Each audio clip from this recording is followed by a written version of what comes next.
Hey everyone, today we're going to be starting our first lesson in Unit 7, and we're going to be focusing on different types of compounds, and specifically how the properties of different compounds depend on the composition and structure of the matter itself. So we'll talk about 4 different types of compounds, ones that you have to be familiar with, and we'll take a look at how its structure relates to its observable properties. First, what is a compound?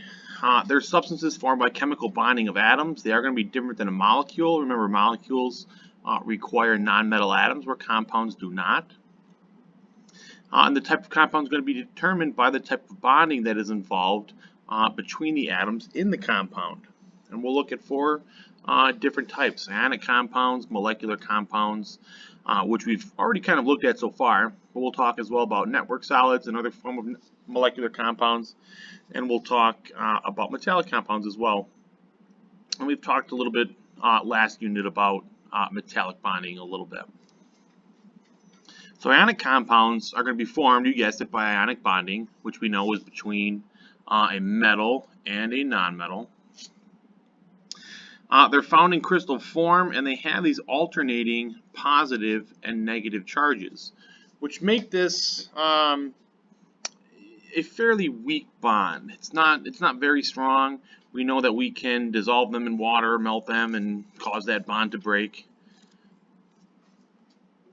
We do have a full positive and negative charge, and although it can be kind of strong, it is not particularly strong, at least when compared to a molecular compound. But they do, as far as the compound itself, they do have a high melting and boiling point, and that is directly attributable to the force of attraction between that positive and negative charge. So they tend not to evaporate because of that attraction between the positive and negative charge.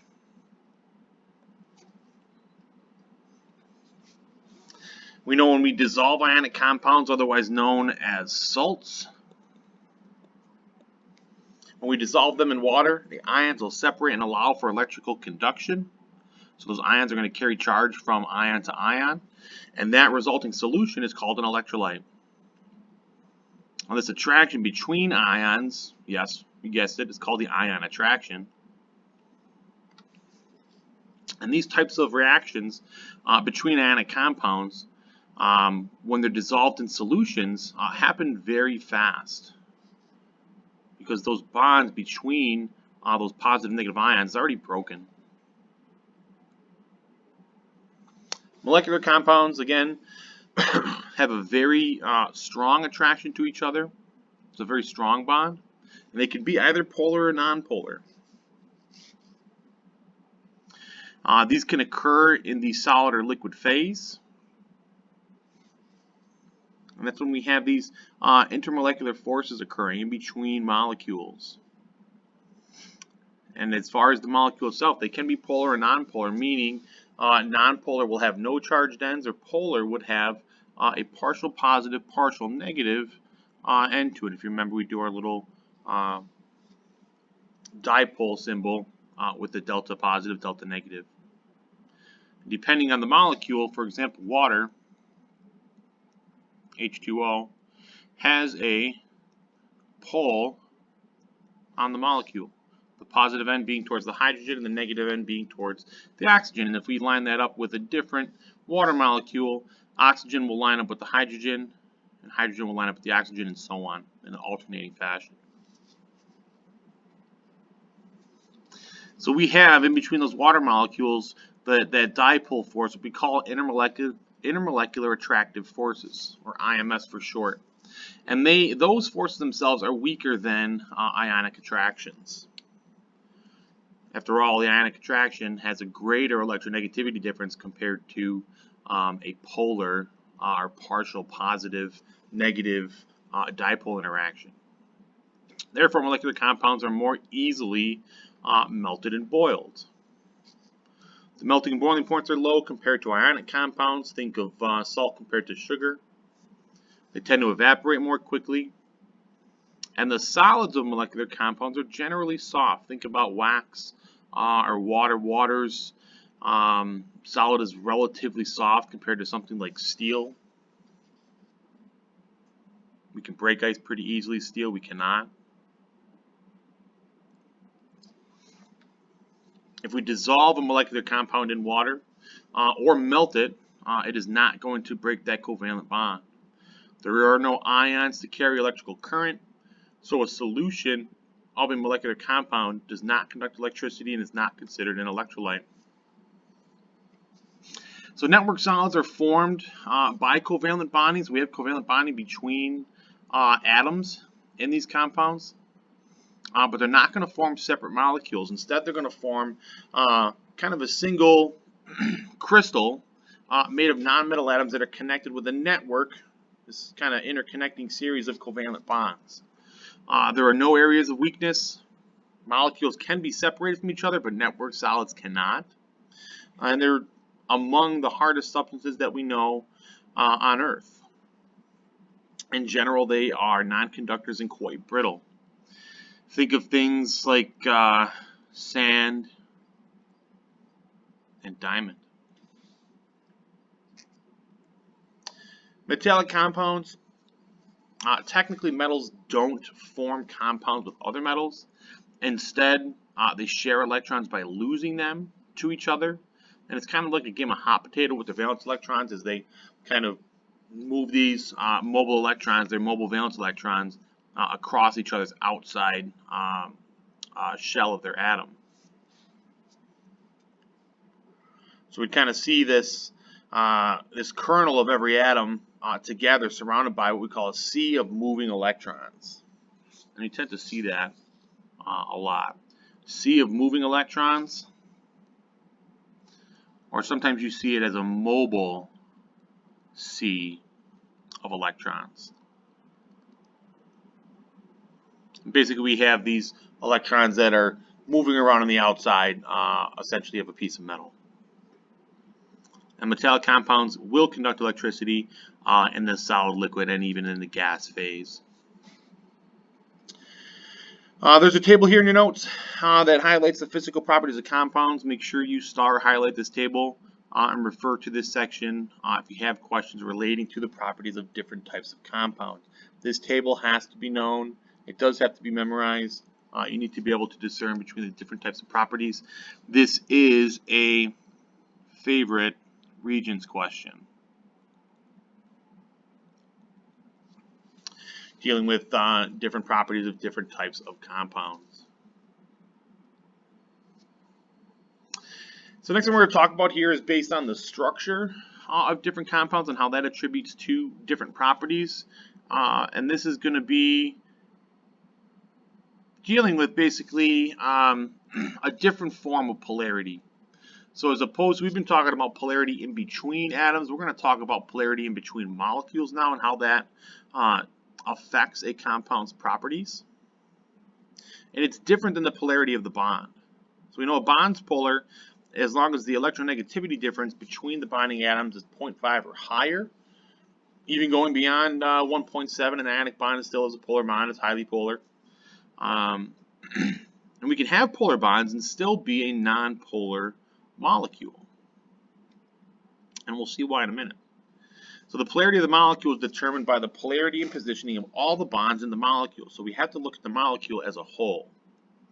Now, molecular polarity causes these intermolecular attractive forces, or these attractive forces between molecules. Again, I'll use water as the example here.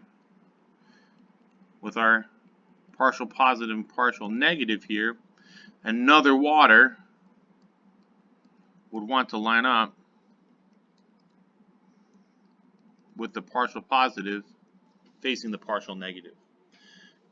And herein lies in between our IMFs, or intermolecular attractive forces. Why do we need to know the polarity of the molecule? Well, it's going to tell us a few things. It's going to give us an indicator of how high or low the melting and boiling point is, give us an idea of vapor pressure, how quickly the liquid is going to evaporate, whether or not the substance will dissolve in water or in some other type of solvent.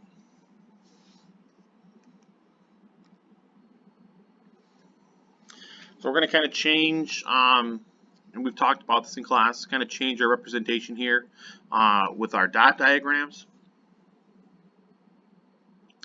And we're going to start using more of a what we call a structural formula. And instead of showing all the dots, we're going to use a line that's going to represent a pair of shared electrons. And then we're just not going to worry about the ones that are not involved in bonding with something else. Now, we need to get familiar with 4 different shapes of molecules. It's by no means all the types, but we're going to deal with these 4, which are determined by the number of atoms. So the first type is linear, and we're going to see this type of formation with generally 2 atoms. Diatomic molecules, smaller, simpler molecules tend to have a linear shape. Bent molecules look just like they sound. They're bent, sometimes at an angle indicated there, maybe not quite 90 degrees, but when we draw our dot diagram, that's kind of how it ends up. H2O has a bent shape to it. Pyramidal, generally with 4 bonding atoms. And this takes on kind of a, it's kind of hard to see when it's flat on the screen, but we generally have kind of almost like legs like a tripod. And this one kind of goes back into the board. This is probably not the best representation. I'll show you an example of this in class. But these are 3-dimensional. They are not 2-dimensional. Tetrahedral, generally with 5 bonding atoms, 1 at the center, has a tetrahedral arrangement, which I will show you again in class, because it tends to be kind of difficult to see on a screen or on paper. So to determine molecular polarity, we know nonmetals in a molecule share electrons, sometimes equally as in a nonpolar bond or unequally as in a polar covalent bond. If the molecule itself doesn't have a symmetrical shape, then there's a greater concentration of those electrons on one side or the other. And what this is going to do is allow for an unequal distribution of charge, and it's going to create a pole. Basically, one side's going to have a partial negative and the other side's going to have a partial positive. And these polar molecules can attract each other, where the positive end of one molecule attracts to the negative end of the other molecule.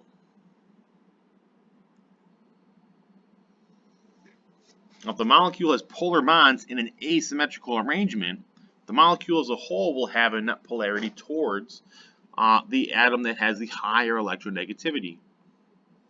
And the net direction of the pull of those electrons will be towards the more electronegative atom. And that can be diagrammed by determining the sole axis of symmetry. And this is what we're going to want to look for when we're determining molecular polarity, the sole axis of symmetry. And drawing an arrow towards the more electronegative atom. So if we think of the electron cloud, we're going to have a higher density of probability of finding an electron towards the more electronegative atom, which is going to create our negative dipole. So polar molecules are going to have 1 line of symmetry, might even have 0. And this is going to form what we call the dipole moment. It's going to allow us to draw in the direction in which our electrons are being pulled. And it's determined by drawing an arrowhead on the more electronegative end of the line of symmetry. So in order to do this, we have to be able to draw our line of symmetry. Looking at HCl, if we try to draw a line across or around that molecule so it gets cut in half, we have 1 line of symmetry if we draw it left to right. That makes the top portion equal to the bottom portion, so that's 1 line of symmetry. We label either end of that line with the electronegativity of that atom. So chlorine's electronegativity is 3.2, hydrogen's is 2.1. The more electronegative element will get the arrowhead, and we'll get the negative delta dipole symbol. So our line of symmetry is pointing towards the chlorine. So the chlorine end is going to be our negative end. The hydrogen end will be our positive end. Let's try another one. Feel free to pause this and try these before the answer is revealed. So we're looking for lines of symmetry. If you drew it diagonally through the molecule, that is correct. If we try to draw one here, that doesn't split it. Here doesn't split it. So neither one of those will give us a line of symmetry. We draw in the values for our electronegativity. Oxygen being 3.4, hydrogen being 2.1. Our arrowhead will go towards the more electronegative end and gets our negative delta symbol. Here's a little harder one. Line of symmetry straight down the middle. We'll label our electronegativities, and the arrowhead goes towards the more electronegative element with the negative dipole symbol.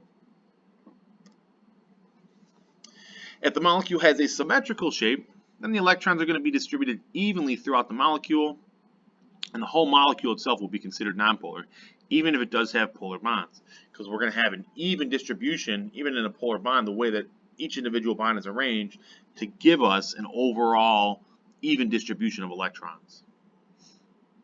So nonpolar molecules have an equal pull of electrons on all sides of the molecule, giving it no poles, no unequal distribution of electrical charge.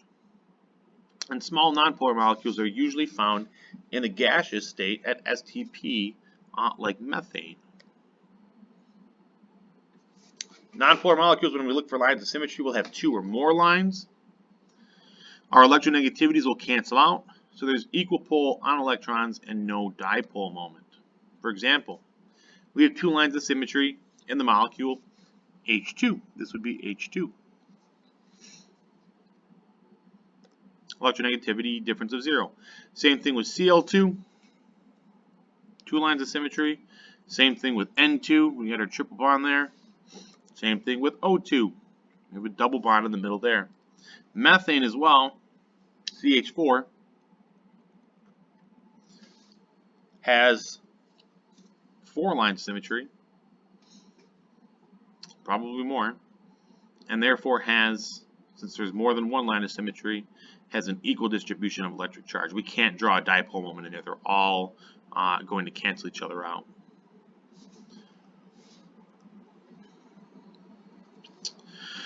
So identifying polar and nonpolar molecules by analyzing the number of lines of symmetry. So here's 3 examples. I'll give you a second to pause this and try and draw on the lines of symmetry. So just doing lines of symmetry here. The electronegativity, we're going to have our dipole moment like that. CO2, more than one line of symmetry. CCl4, multiple lines of symmetry. So this would be polar, this would be nonpolar, and this would be nonpolar. Intermolecular attractive forces are what hold molecules together and keep them in the liquid and gaseous phases. 3 different types we'll learn about. London dispersion forces, which are going to be responsible for our IMS and nonpolar molecules. The dipole attraction, responsible for our polar molecules. And a more specific type of dipole attraction called hydrogen bonding, which is going to be polar when we have hydrogen bonded with either of these 3 elements, nitrogen, oxygen, or fluorine. So nonpolar molecules form London dispersion force attractions. There are no permanent positive or negative ends, and these attractions therefore are extremely weak. The attractions between them are a combination of really weak temporary poles due to electron movement around the molecule itself, very temporary, and in general these forces get stronger as the molecules themselves get bigger. They kind of get a little more tangled up into each other. More electrons, more attraction. The dipole attraction is responsible for polar molecules, the attraction between polar molecules. The partial positive end of one molecule attracts to the partially negative end of a different molecule, and this attraction allows these substances to exist as solids and liquids at higher temperatures than are possible for nonpolar molecules of equivalent size. And that's due to the stronger force between them, which is going to keep these molecules together longer when increasing their temperature or when they're moving faster.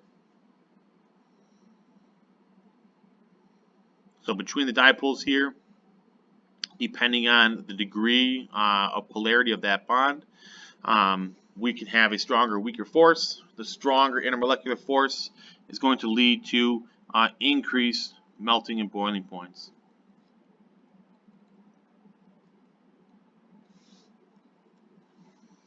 So hydrogen bonding is going to be between hydrogen and nitrogen, hydrogen and oxygen, or hydrogen and fluorine. Most importantly, it's going to be water. So water forms hydrogen bonds between hydrogen and oxygen. So the hydrogen atom, we've been showing you this in a couple of my sketches so far. The hydrogen atom from the partially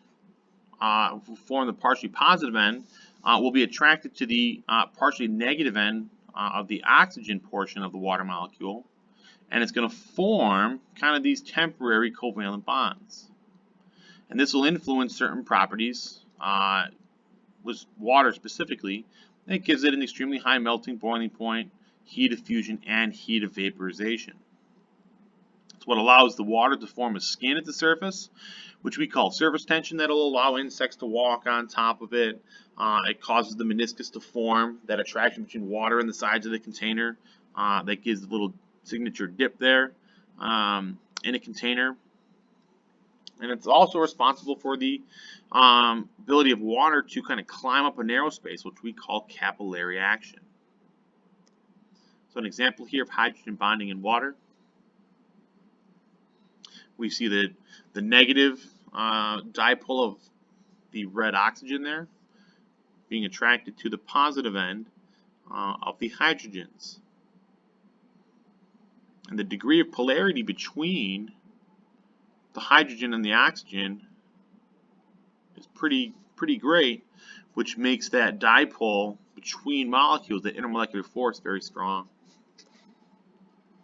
At this point, you should be able to name 3 intermolecular forces of attraction. I'd like to direct you towards the table on page 6 and the flow chart on page 7 after your notes as a great resource to use for any questions you come across that deal with this topic. Leave you guys with a joke for today. If H2O is the formula for water, what is the formula for ice? It's H2O cubed. Have a great day.